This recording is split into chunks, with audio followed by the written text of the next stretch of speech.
सतगुरु के साजे निवाजी प्यारे साध संगत जी, प्यार और सत्कार से कहना धन निरंकार जी। साध संगत जी, संपूर्ण अवतार पानी के शब्द नंबर 62 की तरफ यानी कि शब्द नंबर 62 की तरफ शहनशाह बाबा अवतार सिंह जी महाराज इस शब्द द्वारा हमारा ध्यान दिलाते हुए हमें समझाते हैं। सतगुरु हुंदा जग दा दाता, जो है चाहे कर सकदा है। पत्थर दिल भी इसदी छो नाल भव सागर तू तर सकदा है। सतगुरु दाता दर आया दी झोली छीन विच भर सकदा है। अखां तो झट परदा ला के नूरे चानण कर सकदा है। नाम दा दारू दे के सतगुरु सभे रोग गवा देंदा है। अवतार गुरु जे पूरा होवे छिन विच राम मिला देंदा है। भाव अर्थ यही है कि सतगुरु तो सारे संसार को देने वाला है। पत्थर दिल आदमी भी चरण छूकर संसार से पार हो सकता है। पल में ही झोली भरकर और अंधकार मिटाकर परम ज्योति से ये सतगुरु भर सकता है। शहनशाह जी समझाते हैं कि सतगुरु नाम की औषधि देकर सारे रोग खत्म करके परमात्मा की जानकारी एक पल में करा सकता है। इसलिए गुरु की भक्ति, गुरु की आज्ञा, गुरु की सेवा से बढ़कर कुछ भी नहीं है। इस संबंध में सतगुरु की दरबार की एक कथा है। एक सतगुरु महाराज के दरबार का किस्सा है। उनके पूरे मिशन में एक गुरसिख था जो दरबार का कोई काम नहीं करता था। दोनों टाइम सोता रहता था, इधर उधर घूमता रहता था। कभी कोई उससे कुछ सेवा के लिए कहता तो वह बहुत नाराज होता। उसका कहना था, तुम्हारे कहने से क्या, मैं तो गुरु का शिष्य हूँ। गुरु जी जब कोई काम मुझे कहेंगे तो मैं अवश्य करूँगा, तुम्हारे कहने से क्या होता है। धीरे धीरे यह बात गुरु जी के कानों तक पहुंची। गुरु जी ने उस गुरसिख को बुलाकर कहा कि सेवा एक सार वस्तु होती है, इससे तन और मन दोनों शुद्ध होते हैं। उस गुरसिख ने कहा कि गुरु जी मैं आपका सेवक हूँ, आप कहें तो कुआं दरिया में कूद सकता हूँ, आग जलाकर शरीर भस्म कर सकता हूँ। गुरु अंतर्यामी सब कुछ जानते हैं। वे बोले, कहना और बात है, करना और बात है। शिष्य ने कहा, नहीं गुरुजी, आप हुक्म करके देखिए। गुरु बोले, यदि सचमुच तो गुरसिख गुरमत का है तो मैं कहता हूँ कि फलां जगह जाकर चीता बनाकर अपने आप को भस्म कर दे। गुरसिख ने तुरंत स्वीकार कर लिया और जंगल की ओर चला गया। जंगल जाता रहा और रास्ते में पीछे मुड़ मुड़ के देखता रहा कि शायद कोई वापस बुलाने को आ जाए। सतगुरु बहुत दयालु होते हैं, यह जरूर किसी न किसी को भेजेंगे। निराश होकर उसने लकड़ियां इकट्ठी की और रास्ते की ओर किसी के आने की इंतजार भी करता रहा कि कोई शायद मुझे बुलाने के लिए आ जाएगा। चीता भी बन गई और उसने एक कोने में आग लगा दी, पर चीता में जिंदा जलने का मन नहीं कर रहा था। चिता के चारों ओर घूम रहा था, बार बार सोचता, इस तरह बेकार में जीवन खत्म कर देने से क्या लाभ होगा। मेरी बेवकूफी है। ये बातें सोच सोच कर वह इन्हीं बातों में ही फंसा हुआ था। इतने में एक आदमी दूसरी तरफ से दौड़ता हुआ आया। बोला, भाई साहब तुम कौन हो, क्या कर रहे हो। उस गुरसिख ने उस आदमी को सारी बात बता दी। वह आदमी चोर था। बहुत सोना चांदी जेवर नकदी आदि काफी सामान एक गठरी में बांधे था। उस चोर ने गुरु की हुक्म की बात सुनी तो उसके संस्कार जागे। उसने कहा, देख भाई, एक बात कर, तू डर भी रहा है, इसलिए अपने गुरु का आदेश मुझको दे दे और यह सोना चांदी नकदी सामान जो मेरे पास है उसे तू ले जा। गुरसिख ने सोचा, ईश्वर जब देने पर आता है तो छप्पर फाड़ कर देता है, ऐसा मौका फिर कहाँ मिलेगा। जान की जान बची और लाखों का माल हाथ में अलग से आ गया है। उसने सारा माल उस आदमी से ले लिया और गुरु का आदेश उस चोर को सौंप दिया। वह चोर गुरु का ध्यान करके चिता में कूद गया और जल गया। एक दिव्य प्रकाश चिता के बीच से निकलकर ऊपर की ओर जाकर अंतरिक्ष में समा गया। यह सब देखकर भी उस कुर्सी को कोई ज्ञान नहीं आया। वह उस गठरी को खोलकर सारे धन को गिनने लगा। इतने में उस चोर का पीछा करने वाले लोग वहां पर आ गए और उस कुर्सी को पकड़ लिया। उस कुर्सी ने सारी बात बताते हुए कहा, चोर तो चिता में कूद कर जल गया है। वह देखो, उसकी हड्डियां जली दिखाई पड़ रही है। उन लोगों ने कहा कि तू हमारा ही अपराधी नहीं है, तू गुरु का भी चोर है। उसे पकड़कर हाकिम के पास लाया गया। उस हाकिम ने सारी बात सुनकर हुक्म दिया, तू गुरु के हुक्म से तो बच निकला, लेकिन हमारे हुक्म से कहाँ जाएगा। आदेश दिया कि इसके शरीर की खाल उतरवाई जाए और बुरी तरह तड़पा तड़पा कर मारा जाए। गुरु का वचन उल्लंघ कर जो सेवक कहीं जाए, जहां गए तहां काल है, कहे कबीर समझाए। कबीरदास जी कहते हैं कि जो गुरु के वचनों की उल्लंघना करता है, वो सेवक जहां पर भी जाता है उसे मौत ही मौत नजर आती है। इसी बात को तुलसीदास महाराज जी कहते हैं, गुरु के वचन प्रतीत नहीं जेही, सपने हु सुगमना सुख सिद्धि तेही।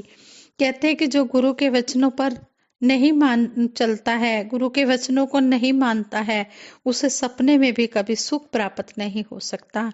इसलिए शास्त्र कहते हैं, मंत्र मूलम गुरु वाक्यम। पूर्ण गुरु पवित्र और मुक्त रूप होते हैं। शिष्य जैसे जैसे उनकी सेवा पूजा और दर्शन करता हुआ उनकी पवित्रता के ख्याल को अपने मन में बिठाता जाता है, उसमें पवित्रता आती जाती है। धीरे धीरे गुरु का अक्ष शिष्य पर उतर आता है। इसी बात को सहजोबाई भी कहती हैं, जब लग चावल धान में तब लग उपजे आए, जब छिलकों को तज निक्स मुक्त रूप है जाए। कहते कि चावल रूपी आत्मा अज्ञानता व संस्कार रूपी छिलके से ढके रहने के कारण बार बार मरती है और पैदा होती है, और गुरु की कृपा से जब छिलका रूपी अज्ञानता नष्ट हो गया तो वही चावल रूपी आत्मा जन्म मरण के चक्कर से मुक्त होकर मुक्ति प्राप्त करती है। यदि जीव के अंदर ही कामनाओं और संकल्पों से ना हट सका तो मरने के बाद वह कामनाएं ना मालूम इस जीव को कौन कौन सी योनियों के अंदर चक्कर लगवाएंगी, कुछ कहा नहीं जा सकता, क्योंकि कामनाएं ही तो बीज हैं।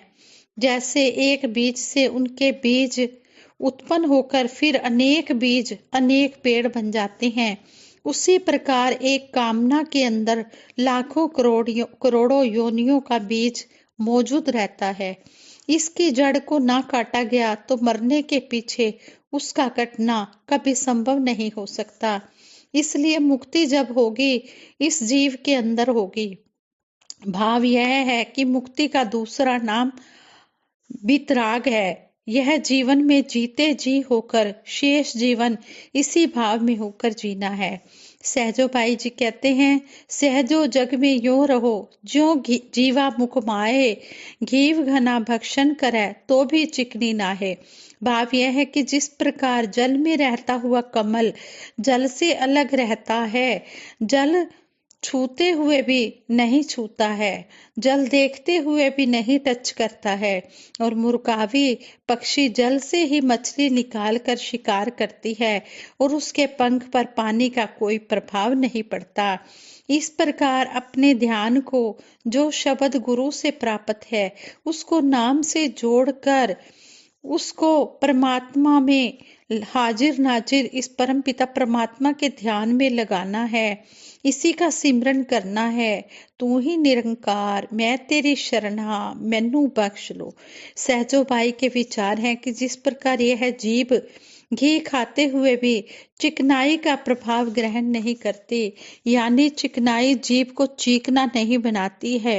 इसी प्रकार इस संसार में रहते हुए, संसार के सारे काम करते हुए राग द्वेष से अलग रहना है, जैसा कि संपूर्ण अवतार वाणी में बहुत स्पष्ट सरल शब्दों में शहंशाह जी ने समझाया है। निरंकार गुरु निज सेवक दा, आप ही पर्दा ठकदा है, उकड़ दुख मुसीबत वेले हाथ सिरा ते रखता है। कि निरंकार गुरु अपने सेवक की, अपने शिष्य की, अपने गुरसिक की लाज रखता है, इसके पर्दे ढकता है।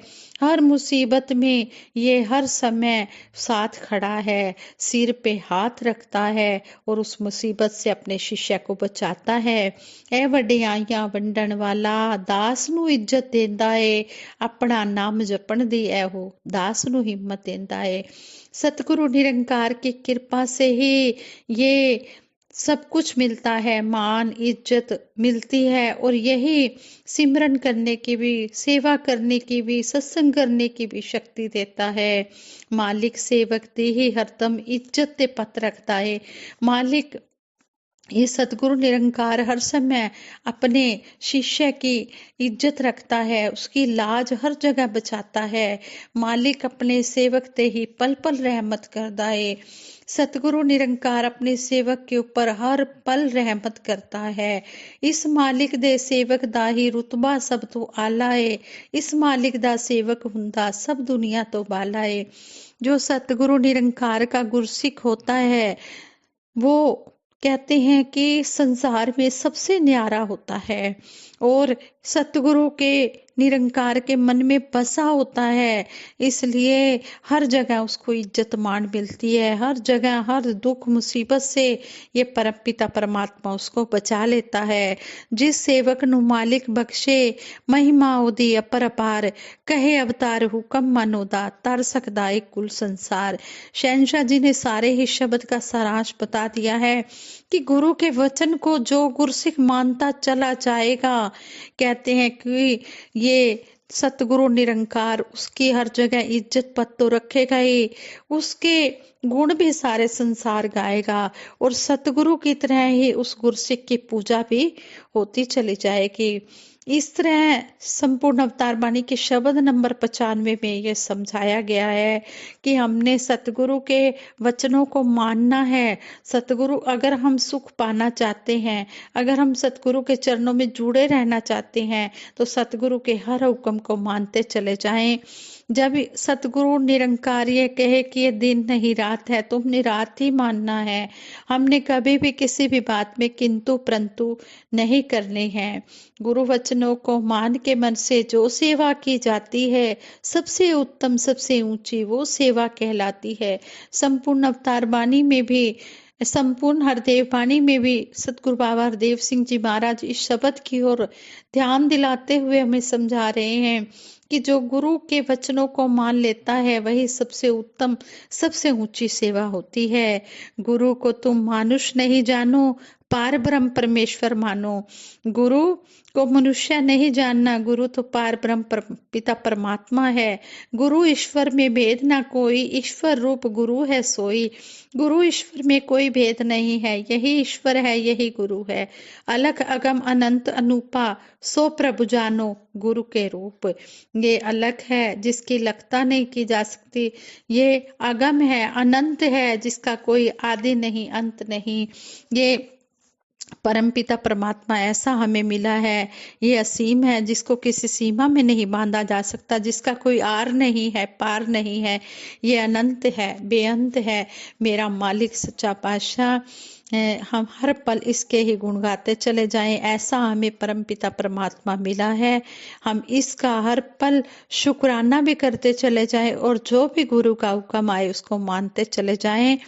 आदेश सतगुरु का जो मन में बसाते हैं, उनके घर हर खुशियाँ हर पल आती हैं, इसलिए हम हर आदेश को सतगुरु के मानते चले जाएं और सुख प्राप्त करते चले जाएं। इन्हीं शब्दों से दासी आप जी के चरणों में हाथ जोड़कर इस बात के लिए भी क्षमा मांगती है कि विचार करते हुए बहुत सी गलतियां हुई होंगी। उन गलतियों के लिए आप जी क्षमा कर देना और आगे के लिए सद्बुद्धि देना, सद्विचार देना, सद्मार्ग देना। आज संगत जी प्रेम से कहना, धन निरंकार जी।